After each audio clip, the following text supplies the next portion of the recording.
Hi guys, how are you? I hope you're doing well.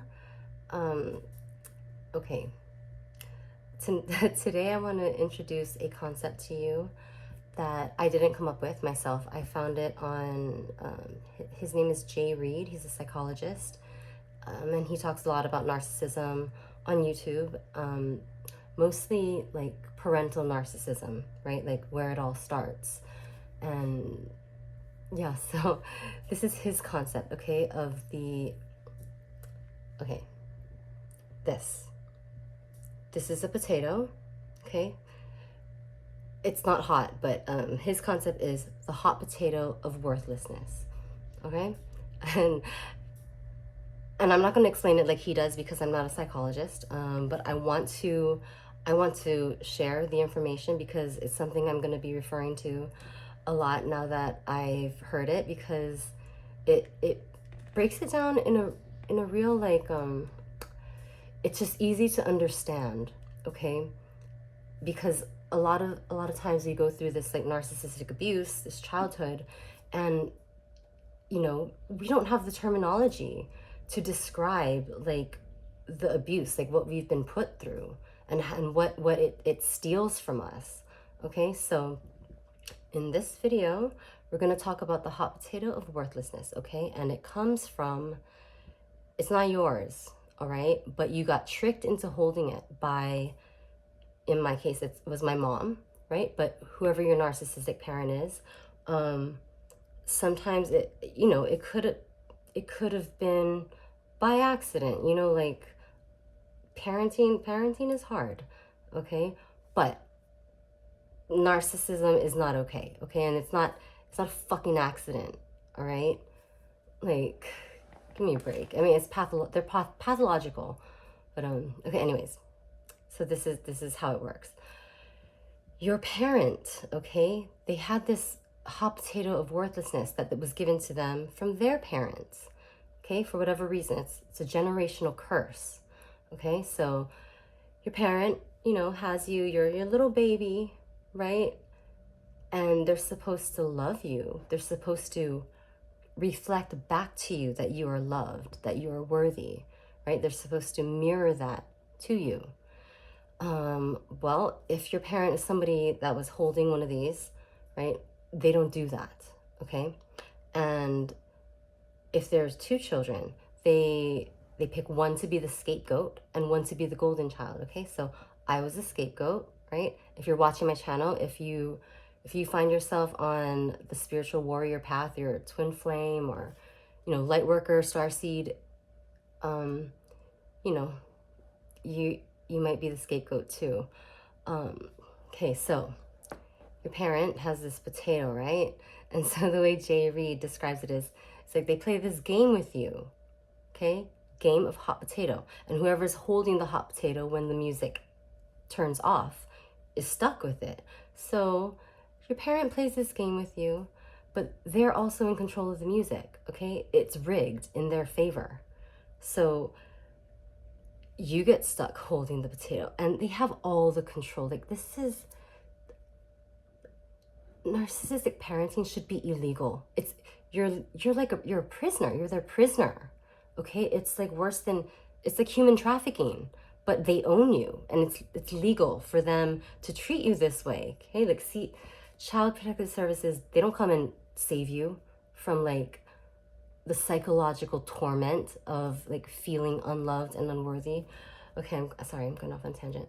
But okay, so the parent, they relocate their feelings of unworthiness and shame into the child, okay? So they need the child to feel those things, and so that they don't have to, right? It's a projection. They project onto the child that they're the ones who are actually worthless. And again, it's just really, how can you do that to a defenseless child? Like, so the way they do that, the way this actually takes place is they don't reflect back to the child that they are worthy. They withhold affection, they withhold love, they withhold validation, right? So it's like the child is like, oh, mommy, like, you know, love me. And the mom's like, No, I'm not going to pay attention to you. And it's like, maybe they're not doing it consciously, but no, it's like, it's kind of spiteful. Like, no one loved me, so I'm not going to love you. And then it's worse if you have a sibling. They dote all their affection on your sibling, so they triangulate you with your sibling. Okay, so me and my brother, we didn't get along when we were growing up because my mom did this to us. He was the golden child, but I loved him. He loved me. So, but we fought all the time. Anyways, so the parent, how they do this in real life is like, right, nothing's ever good enough. Your grades are never good enough. You know, no matter how hard you try at something, they don't ever tell you like, that's awesome. Like, you're good. You know, you deserve praise and you are loved. They don't do that. Okay?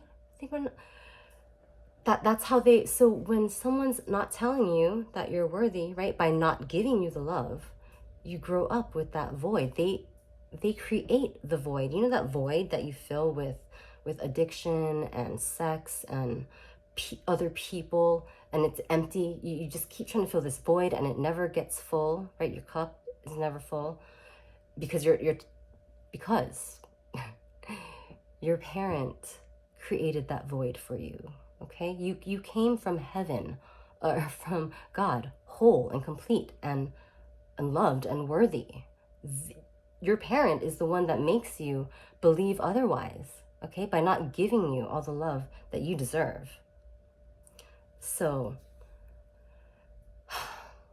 they keep you close, okay? Have you ever noticed your narcissistic parent they'll discourage you, they'll crush your dreams, they won't be happy for you, like they need you, okay? You're their narcissistic supply. You're their energetic blood bag, okay? Like, you know, like in Mad Max, when they, in the beginning, they had like, there was the guy who was in charge and the person attached to him, like getting his blood. Like, that's so disgusting, right? Like, you're your mother's keeper.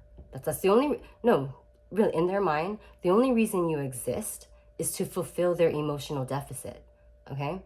And they'll project on you like however they want to, however they need to, whatever suits them. Where was I? Okay, so they cannot let you know that you are amazing, that you are smart, that you are talented. They can't let you know that, okay?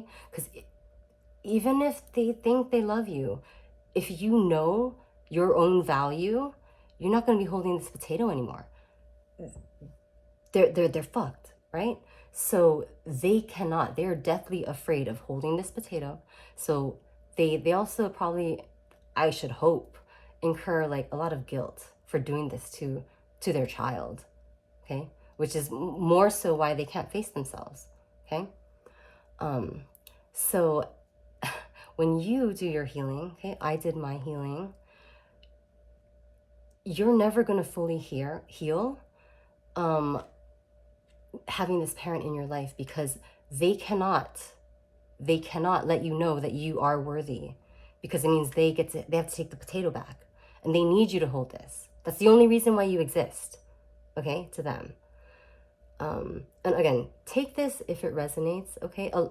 Remember that I'm sharing information with you, but I'm filtering it through me, through my own experience. And if this isn't true for you, if your parent is loving and kind and cares about you, don't take this, okay? I'm not talking to you. But yeah, so when you're healing and you're like, okay, you notice like they're not proud that you're healing. They're not like, they're worried. They're like shaking, and they're like, they still need you to feel insecure, feel unworthy, feel unloved. And I swear to God, like I asked my mom, like, if I tell you this thing that makes me happy, can you validate me? Will you reflect back to me my feelings? Okay? Still couldn't do it. Okay, still couldn't do it. And this is how they do it. Like, oh my God, isn't this amazing? Isn't this amazing? This thing that I have that like makes me feel good about myself.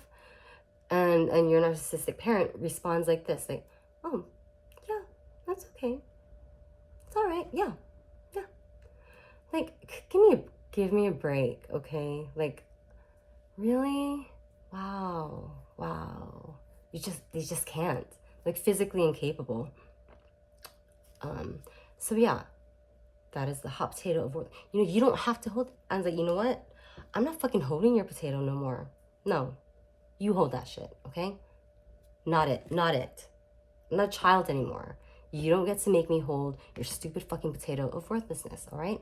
And you know who else? You know who else does this to you? Everybody else in your life, okay? Only if you resonate with my position as being the scapegoat, because you have been groomed to hold everyone's potato, okay? That's what it is to be a people pleaser, okay? You got a sign, or you're just like, oh, I'm someone who holds worthlessness potatoes, okay? And so everyone in your life knows this, okay, subconsciously. Your best friend, your siblings, your extended family, your lovers, okay? It's okay. It's okay. You can heal from this. You can heal from this. But yeah, it's everyone. You have been scapegoated your whole life. You've been existing as an energetic blood bag, and God forbid you should feed off of your own energy, right? They all know how incredible you are, and no one wants you to see it because they don't get to feed off of you. Okay? So some people are so, they got so many potatoes of worthlessness that they need people around them at all times. Okay, they make their kids hold it. They make my ex-friend used to make me hold it all the time. I used to wonder, how come whenever I'm around you, I get relegated to the inferior position? Why can't we be equal? No, there's no way. Okay, she's always trying to convince me that, like, I'm forgetting something, or, oh, you know what? She was also always trying to take my power. Literally, whenever we'd like have to drive somewhere, she'd be like, oh, I'll drive. Okay, you can just. And so if you don't know that someone is feeding off of your energy in this way, you know, you might be thinking like, oh, that's cool. My friend always drives and I get to just chill. But think about it. When you're in the passenger seat of someone's car, you have no power. They have complete control over you. Like, if this bitch wanted to drive me over a cliff with her, she could do it. Damn it. Someone's calling me. But yeah. The potato of worthlessness. And yeah, these people, like, why would they think it's okay to treat other people like that? You know, it's not okay. And you know, I'm not here for revenge. You know, right? We love these people. They're supposed to love us. They're supposed to be the people who love us. Stealing our energy and sabotaging our confidence, is that loving us? No. It's using us for their own benefit, because they need us to feel worthless so that they don't have to. Okay? And no, it is not okay. Okay, so give all the people in your lives their potatoes of worthlessness. Give it back to them. Okay? You don't have to hold that. And you know, like, for the narcissist, you guys don't need to hold that shit either. Like, that didn't come from you either. I mean, give it back to your mom or whoever gave it to you. Okay? But yeah, people shouldn't treat each other that way. No, that's stealing. It's stealing. It's stay in your own lane. Stay in your own lane. Do your own work. Okay? I'm sorry, guys. I really wanted to bring that concept to the floor, though, because I'm going to be referring to the hot potato of worthlessness in future videos. But yeah, you know, you are worthy. You are loved by God, and you're going to reparent yourself, and you're going to be loved by yourself. Okay? It's possible. Everyone's going to get there. Okay? Because we're all going to ascend to the 5th dimension, and you can't ascend with these wounds. Okay? You got to elevate. All right, guys. I love you. Okay? Okay, stay strong, and I'll see you in my next video. Bye.